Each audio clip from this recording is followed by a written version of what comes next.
Arkadaşlar Hamaslar Tıstarı bugün 2025 yılın 20. noyabr günü mana Ulaqjay oңдылы turmattuğanlar Fransa arkadaşlar. Eğer Kaydever Qaragay 5 son olsam jardam berip qo'ysangiz yaxshi bo'ladi inshaalloh. Ko'p ko'sa qo'l bo'ladi demekçi. Bu yerda ish qiziq жүрүп жатат, oila qo'yatdan traktor kelib ishlab жатат. Mana bu yerda bardығы o'tirishadi mana. Oldi qoraka bosh, qovoni jonbosh bo'lib ishlab жатышат. Barыңызlarga tinchlik, omonchilik qolayız. Yo'qingizlar. Qachonga qaranglar mana.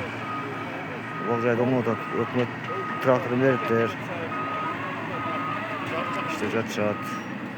2025 yılın 20. noyabrında biz Ulaqjayga keldik mana. Elini saldım bilen bolcada boğasaç.